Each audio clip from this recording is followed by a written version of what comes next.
Over and over again, analysis of early Quranic manuscripts shows that they are incomplete and have been heavily redacted.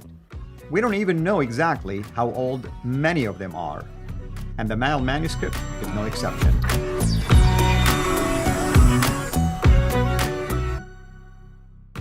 We are highlighting a book actually by this title, Creating the Quran, by Stephen Shoemaker, who, in my opinion, and Dr. J's opinion, really did a good job in addressing a lot of the controversial issues that we've been highlighting actually for a while.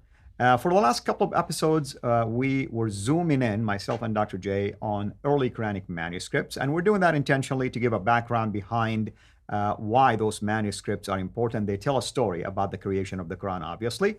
Today, we're going to talk about what is called the Ma'al, the slanted. That's the Ma'al is Arabic for slanted, and we're referring specifically to what is called the British Library manuscript, or the OR 2165. That's the number that is given to it. With me here, of course, to talk about that is Dr. J. Dr. J, welcome back. Well, good. Yeah, it's great to go through these manuscripts to finally get some hard evidence and to look at what's on the ground. We have always said this: if you're going to talk about history, go to the history, go to that period, go to that time, and let's look at these manuscripts. So let's go put up on the screen here the Ma'al itself. There's a picture of it. We've got it right here. This is the Ma'al. It is huge. This is a life-size facsimile. You can't buy this anymore. This is very expensive. I've got the entire manuscript here, and I can hardly hold it. I'm just opening up here, and you can see that it is big, and you can see it's slanted. And some people think that this is a palimpsest. There is a bleeding through of some letters below it. But if you look at the bleeding through, you will notice that they're going the other direction. Really, it's the bleeding through from the back section. There's a word that's been added here. Here you can see an entire line that's been added in a different script. This is obviously the standardization. So you can see that there are some problems here. You notice it doesn't have any dots on it. It doesn't have any vowels. So no dhamma, no kasra. The dhamma would be the u, a vowel that would be above the letter. The kasra would be the e that would be below the letter. The fatha would be the a that would be above the letter, the slash. Those three vowels don't exist. Dots don't exist either. The nun, which would be the one dot above it. The ta would be the two dots above it. Or the tha would be three dots above it. The ba, one dot below it. Or the ya, two dots below it, don't exist on any of these. You can see that page after page after page. You can just go through it, and you can see none of them have it. So this is a very early script, a very early manuscript. It's written on parchment, so animal skin, and it does have, in some cases, 3 slashes above it, or in some cases where you can see a versification. So verses have been added here, but they don't agree with the versification that we have today in other ones. At times, you will see a letter has been added in red in a different color. That's been added at a later date. Here you can see a verse of medallion has been added here, and I'm starting to get tired holding this up. It is so heavy. But this is a life-size facsimile of what is there in the British Library. The British Library has this entire manuscript, and that's why we have it here. Now, let's look and just look at the next slide here, and let's see what they're saying. Altıkılıç says very clearly when he did the study on this, and remember, it's Altıkılıç and Esanolu, these two Turkish scholars. They took these 6 manuscripts. This is manuscript number 3, and they dated it. They looked at it. They spent 5 years. They were the first 2 to actually look at the manuscript and do just that. And when they looked at this manuscript, they said that they dated it to around 8th century, early 8th century, so about 727, 25. Before that, the man who actually was responsible for this manuscript was Dr. Martin Lings. Dr. Martin Lings was in charge of the Rydberg Gallery. He was in charge of all the manuscripts, Quranic manuscripts, there in the British Library. He is British. He converted to Islam, wrote a book on Muhammad, a famous book on Muhammad, on the Sirah, somewhat sanitized. He threw out what he didn't like and kept what he loved. He did a little bit of that, not as much as what's her name? I can't remember her name.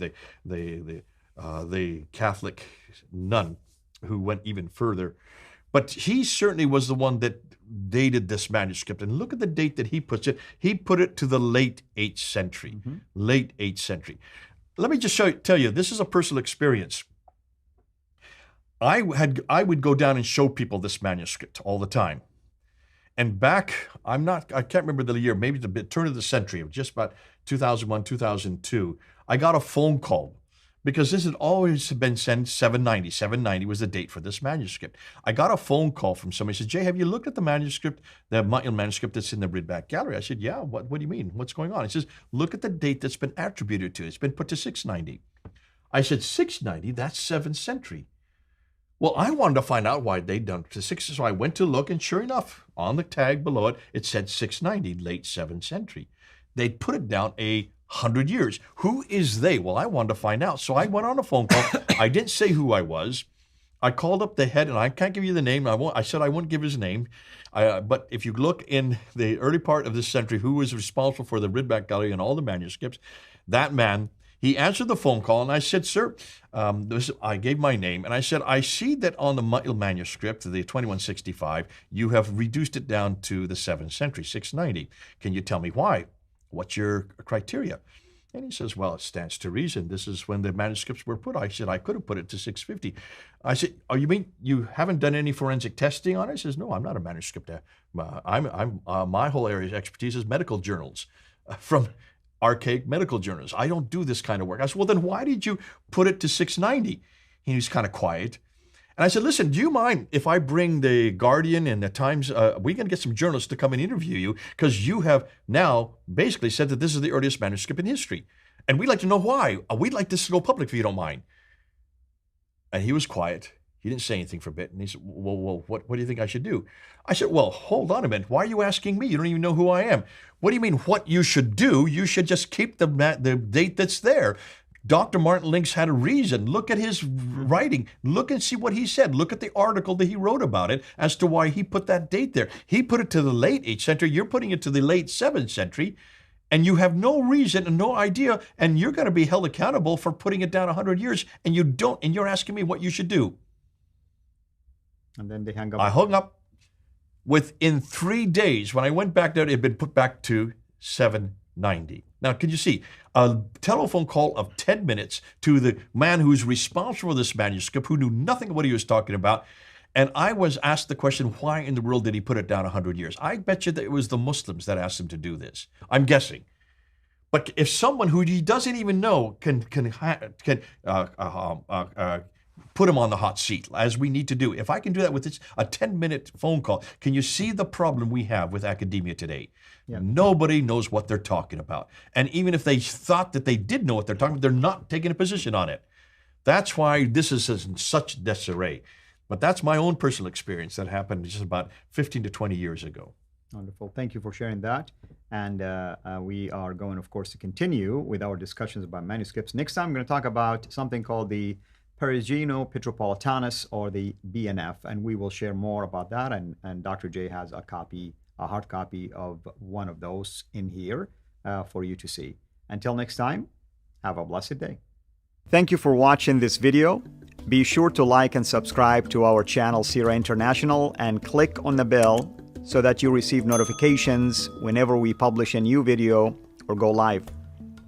I would also like to appeal to you to consider becoming a Patreon patron by clicking the link right below. By doing so, you can give towards the production of these videos. There are also other options for you where you can give to our channel. I thank you from the bottom of my heart.